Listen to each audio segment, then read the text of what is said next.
गत मध्यरात्रि रे भारतर ऑपरेशन सिंदूर पाकिस्तानी निद हजाई देछि।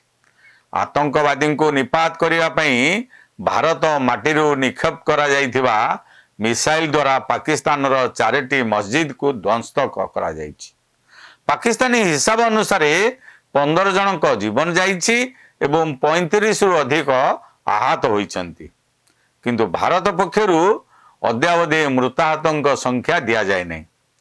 भारत विपक्ष रे षडयंत्र करुथिबा आडास्थली गुड़ी को बाछि बाछि ध्वंस करा जाइछि बोली कुआ जाइछि। एही क्रम रे 9टी स्थान रे आक्रमण होइछि। आउ एहा होइछि पहलगाम रे परिवार सामने रे सिंदूर उजाड़ी थिबा पाकिस्तानी और पाकिस्तान प्रायोजित आतंकवादी उपरे उचित जवाब। हेले ओडिशा राजनीति रे ए नहीं आउ एक समीकरण सृष्टि करा जाउछि। कुआ जाउछि ओडिशार पूर्वतन मुख्यमंत्री तथा बीजेडी सभापति एभली एक मिशन सोमवार दिन आरंभ करिसंति, जहार उद्देश्य हेउछि सुजाता पांड्यान को सिंदूर को सुरक्षित रखिबा। ए विषय को नहीं आजिर पॉलिटिकल भागवत ओडिशा रे भी ऑपरेशन सिंदूर आपण माने देखुतांतु। पूर्व पक्ष आमर अनुरोध आम चैनल को लाइक करंतु, सब्सक्राइब करंतु और शेयर करी आम मनोबल वृद्धि करंतु। एबे प्रसंग उपर को आसीबा। यह भी एक ऑपरेशन सिंदूर जहा जने विश्वस्त कर्मचारी को बंचाइबा लागि उद्दिष्ट। आउ से विश्वस्त कर्मचारी होउछंती एकदा ओडिशार मुख्यमंत्री थिबा नवीन पट्टनायक सचिव तथा एबर तांकर सहायक भैरव कार्तिकेयन पांड्यान। सीए जेतेबेले चाइबे दल रे बसी पारंती, कर्मी को जोड़ी पारंती, बांधी पारंती आउ बहिष्कार भी करि पारंती। आउ से चाहिले दल रे रही पारंती, नहेले सन्यास भी नहीं पारंती। एई क्षमताशाली सर्वशक्तिमान नेता किंतु निर्वाचन परठारु आत्मगोपन रे रहिछंती। एपरिकी गोपन रे बीजेडी को हाईजैक करुछंती बोली अनेक वरिष्ठ नेता अभियोग करिछंती। हेले नवीन किंतु एहाकु मानिबाकु नाराज। नवीन तांको उत्तराधिकारी न कहले भी तांको समस्त सुरक्षा देवा लगी प्रस्तुत। एपरिकी सोमवार दिन नवीन एमिति एक काम करिछंती जेउथिरे पांड्यान को टीम रो समस्त नेता को सुरक्षा मिली। कुहा जाउछि या सुजाता मान्य रखा पे उद्दिष्ट। आ तांको परोक्षरे सभापति करने लगी यह एक सुचिंतित योजना। ताहा केमिति आसंतु जानिबा। पांड्यान सक्रिय राजनीति रु सन्यास नैछंती बोली प्रचार भी करिछंती। हेले नवीन निवास रे सबु निष्पत्ति पछरे से ही मेरुदंड बोली जानिबा परे कर्मी और वरिष्ठ नेता माने खपा होइतिबा नजर को आस्तिला। एपरिकी दलीय निर्वाचित नेता, विधायक और तांको कर्मी माने विभिन्न स्थान रे पांड्यान को नहीं चर्चा और विद्रोह भी करिथिले। ए विद्रोह नवीन निवास रे भी देखिबा को मिलिथिला, जहा द्वारा चारियाडे राजनीतिक चर्चा भी आरंभ होइतिला। संसद रे मत विभाजन पछरे पांड्यान ही मुख्य भिलियन बोली प्रचार भी हैला। लोक नवीन निवास रे नवीन को नाली आखि देखाइबा को पछगुंचा देले नहीं। नवीन किसी दिन परे पर्दा को आसिले, पांड्यान को क्लीन चिट देले, किंतु कर्मी पचारिथिबा कोनोसी प्रश्नर उत्तर एपर्यंत देई नांदे। अपर पक्षरे जेतेबेले सांगठनिक कर्मकर्ता चयन कथा आसिला सेतेबेले से जणाई देले जे दलर प्रकृत उत्तराधिकारी ही पांड्यान। कारण जो राजनीतिक परिषद नवीन तैयारी करिसेंती सेथिरे वरिष्ठ नेता को सुजोग नहीं। एपरिकी बीजेडी प्रतिष्ठा रे जड़ित थिबा नेतांक भितरु काहारी को एथिरे स्थानित करा जाय नहीं।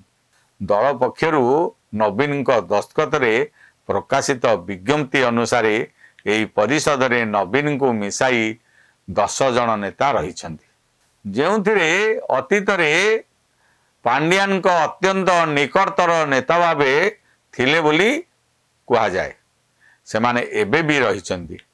एमानक भितरे अछंती विक्रम केशरी आरुख, प्रमीला मल्लिक, निरंजन पुजारी, संजय दास वर्मा, प्रणव प्रकाश दास, सुदाम मारांडी, टुकुनी साहू, सस्मित पात्र एवं संतृप्त मिश्र। अवश्य टिकेट बंटा को नहीं संजय दास वर्मा और पांड्यान को कोठरी भितर पूर्वर मत पार्थक्य थिला, हेले पराजय परे उभय गोटे डंगार यात्री होई परस्पर बुझामणा एवं करि नैछन्ति। वरिष्ठ नेता प्रसन्न आचार्य और देवी प्रसाद मिश्र हेउछन्ति बीजेडी रो सर्वपुरातन नेता और प्रतिष्ठाता सदस्य मध्य। एपरिक नवीन को राजनीति को आनिबा लोकों भितर यही माने ही रही। समय यहीपरी थिला जो राजनीतिक परिषद कथा आम आज आलोचना करुचंती तार संस्थापक यही प्रसन्न आचार्य नेतृत्व रे होइथिला। एकदा क्षमताशाली राजनीतिक परिषद को पंगु करिवारे मध्य प्रसन्न आचार्य भूमिका थिबा कुआ जाए। कारण राजनीतिक परिषद अपेक्षा सभापति नवीन पट्टनायक जे बड़ प्रसन्न आचार्य समय ताहा स्थापित करा जाइथिला। अर्थात राजनीतिक परिषदर निष्पत्ति को सभापति चाहिए रखिपारे नले ताकू बदली दे पारिबे। एकथा प्रसन्न आचार्य करथिले। नवीन निकटतर हेबा पई एकदा योजना करिथिबा प्रसन्न एबे केउ कूलरे नांती। एपरिक राजनीतिक परामर्शदाता कमिटीर सदस्य भी नांती प्रसन्न आचार्य। संक्षेप रे कहिले राजनीतिक परिषद एबे प्राय पंगु हो जाइछि किंबा अनभिज्ञ नेतांक हाथ रे पड़िछि। एभली परिस्थिति रे बीजेडी रो नेतृत्व किए नेबे? जदिओ परिस्थिति अनुसार भैरव कार्तिकेयन पांड्यान का नाँ को नहीं चर्चा हेउछि, किंतु से तांको जन्मगत कारणरू ए पदरे बसिबा लगी सुजोग अर्जन करि पारु नांती। अर्थात तमिलनाडु रे जन्म होइतबा कारणरू लोक माने तांको ग्रहण करि पारु नांती। हेले से नहेले तांको पत्नी सुजाता राउत पांड्यान तो दलर सभापति आसन रे बसी परिबे। ए चिंताधारार प्रसार एबे जोरसोर चली। ए प्रचार पछरे जो कारण रही ताहा बीजेपी सरकार को आसीबा परे आईएएस चाकरी सुजाता अवसर नहीं। जदिओ चाकरी छाड़ी सुजाता और तांको स्वामी विदेश पलाई जिबे बोली चर्चा हेउथिला, हेले ताहा एजाए होई पारि नाही। एपरिक विदेश रे चाकरी करिबा एक मनगढ़ा कहानी और सीधा सड़क पांड्यान द्वारा प्रसारित होइथिबा नै चर्चा होइछि। मोटामोटी भावे कहबाकू गले राजनीतिक परामर्शदाता कमिटी रे प्रतिष्ठाता सदस्य को बाहर रखा जिबा पांड्यान इंगित रे होइथिबा नै चर्चा हेउछि। यह भविष्यत रे सुजाता पांड्यान स्वाभिमान को सुरक्षा देवा पई करा जाइछि बोली कुहा जाउछि। सेथिलागि केवल तांकरी विश्वस्त नेता को ही एही परिषद रे रखा जाइछि।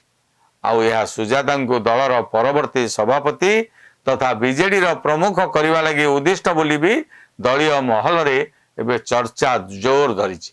किंतु ए चर्चा को केवल नवीन ही ठीक उत्तर दे पारिबे।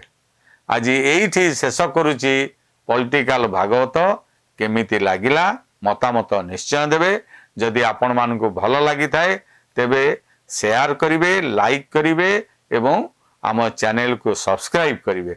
रहुछि नमस्कार।